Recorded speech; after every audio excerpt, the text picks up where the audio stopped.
Esse projeto tem apoio da Lei Aldir Blanc e da Prefeitura Municipal de Viamão.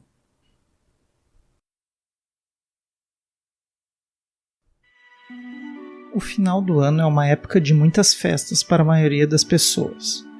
Normalmente comemoramos a virada de um ano para o outro com amigos, família, muita comida, bebida e a esperança de um novo ciclo em nossas vidas. Mas muitas vezes estamos tão focados em nos divertir e não pensar muito no amanhã que nos expomos a riscos que em qualquer outra ocasião não seriam ignorados. E esses momentos são propícios para que tragédias aconteçam. A história de hoje é uma dessas. A história de um Réveillon que deveria ser muito feliz, mas foi interrompido de forma inesperada.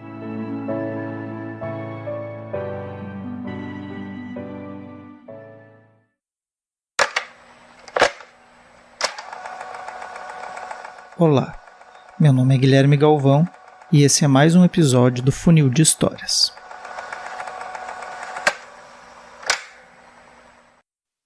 Era por volta das 9 horas da noite do dia 31 de dezembro de 1988, o pier do restaurante Sol e Mar, na praia de Botafogo, já estava cheio.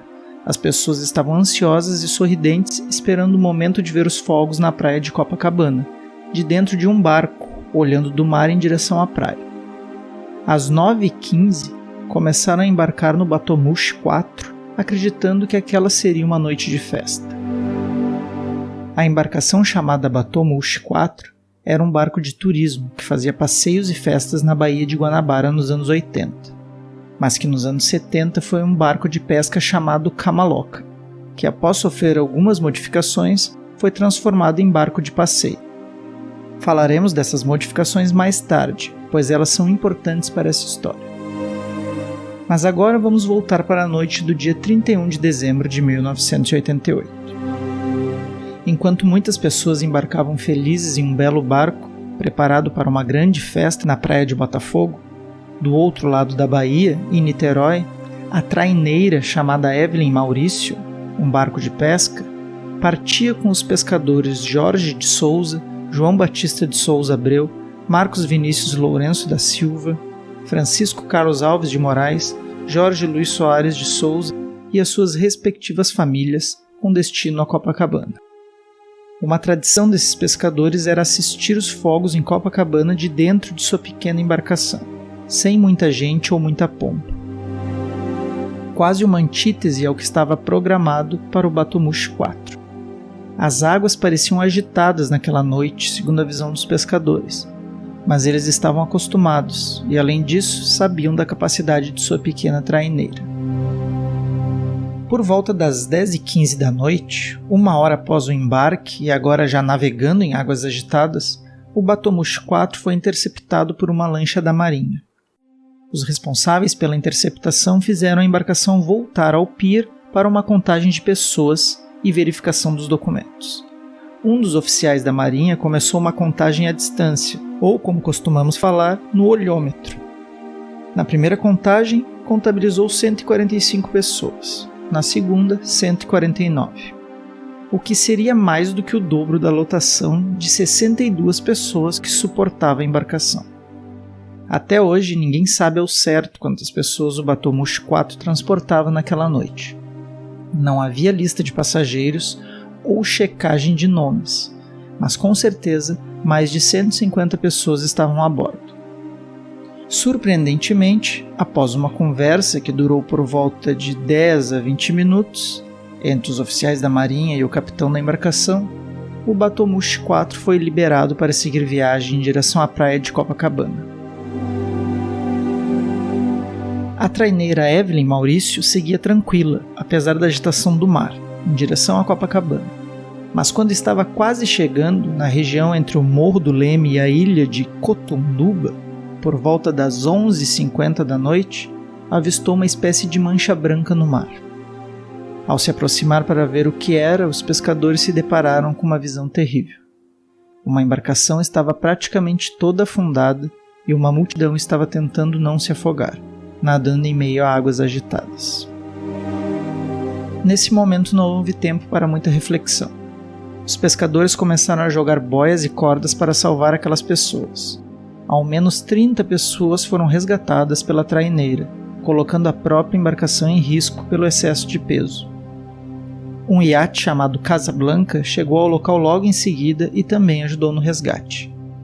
O Batomush 4 havia entornado, ou no jargão marítimo, adernado, próximo da meia-noite do dia 31 de dezembro de 1988. Mas quais os motivos do naufrágio? Como já falamos, o Batomush era um antigo barco pesqueiro que passou por uma primeira reforma que o transformou em barco de passeio. Mas essa primeira reforma não modificou significativamente sua estrutura. Foi uma reforma nos meses anteriores ao Réveillon de 1988 que outras mudanças importantes foram feitas. A embarcação ganhou um segundo deck de concreto que pesava 4 toneladas, no lugar do original, um simples telhado feito de madeira. Com isso, o barco passou a ter 2 andares externos, além do salão interno. Além disso, a reforma, que supostamente foi assinada por um engenheiro civil e não naval, incluiu 2 caixas d'água no novo deck, cada uma pesando 2.500 kg quando cheias de água, o que aumentou o peso do barco em cerca de 9 toneladas, sem que fosse feita nenhuma compensação no equilíbrio na parte de baixo do casco. Toda essa mudança estrutural alterou drasticamente o centro de gravidade do barco, que passou a ser mais pesado em cima, ficando suscetível a fortes ventos e grandes ondas. Como vimos, o barco também estava com excesso de passageiros, aumentando mais ainda o seu peso naquela noite. Com todo o peso estrutural, as escotilhas na parte inferior ficavam abaixo do nível do mar, facilitando a entrada de água. Nesse caso, bombas de sucção deveriam entrar em ação para jogar a água para fora, mas nem isso estava funcionando como deveria. 2 laudos, um da Marinha e outro da Polícia Civil, apontaram que o Batomush 4, além do que já foi exposto, possuía outras irregularidades, como furos no casco, escotilhas abertas, aquelas que ficavam embaixo d'água, e coletes salva-vidas fora do prazo de validade. A Marinha vistoriou o barco na antevéspera do naufrágio e não fez nenhuma objeção aos claros problemas da reforma. Devido a todos esses problemas, por volta das 11h50 da noite, quando os primeiros fogos começaram a aparecer no céu da praia de Copacabana, os passageiros se deslocaram ao mesmo tempo para o mesmo lado da embarcação, na tentativa de ver melhor o espetáculo. Com o peso pendendo para um único lado e o centro de gravidade na parte de cima do barco, ele começou a adernar e virou completamente ao ser atingido por uma onda. Por volta da meia-noite e 10 minutos do dia 1º de janeiro de 1989, o Batomush 4 foi a pique. Em alto mar, as pessoas eram atingidas não só pelas ondas, mas por objetos que estavam no barco, como mesas e cadeiras que foram levadas para a celebração do Réveillon, e nenhum deles foi preso ao convés. Muitas pessoas se agarraram a esses objetos para conseguir boiar e se salvar, mas muitas outras foram atingidas e levadas ao fundo do mar. O desespero era enorme, e por mais que gritassem, ninguém podia ouvir, pois os fogos de artifício, ao mesmo tempo em que iluminavam aquela cena desesperadora, também abafavam qualquer grito por socorro que pudesse vir do meio das ondas. Ao todo, 55 pessoas acabaram sendo vítimas dessa tragédia anunciada. O número de vítimas poderia ter sido maior. No entanto, muitos convidados desistiram do passeio em cima da hora, como é o caso do artista plástico Jorges de Almeida, de 58 anos. Jorges havia ganhado o convite de um amigo para curtir a virada do ano em alto mar a bordo do Batomush 4. Ele relatou seu encontro com a embarcação e a sua decisão de não seguir junto com o barco em uma entrevista à BBC Brasil em 2018. Abre aspas. Imaginava que o barco fosse maior e mais glamouroso, um transatlântico ou algo do tipo. Quando vi o Batomush, achei pequenininho. Para piorar, havia muita gente a bordo. Começara a chuviscar e o barco balançava muito. Fecha aspas. Por via das dúvidas, Jorge seguiu a pé até a praia de Copacabana. No dia seguinte, ao chegar em casa, todos levaram um susto, pois achavam que ele havia morrido na tragédia.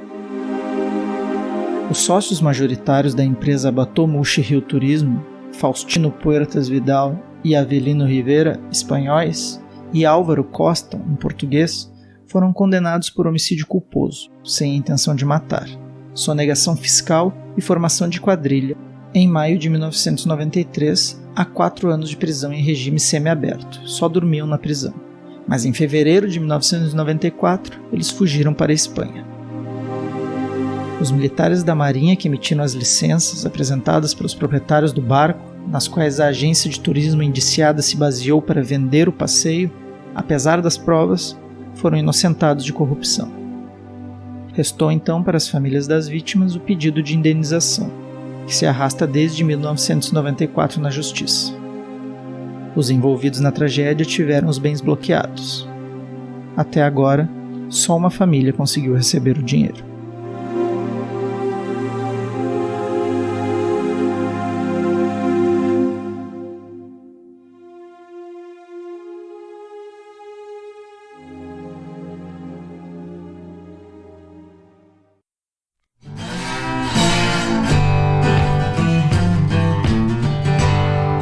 Se você gostou dessa história, divulgue Funil de Histórias, curta, compartilhe em suas redes sociais, se inscreva no canal e deixe suas sugestões para um próximo programa.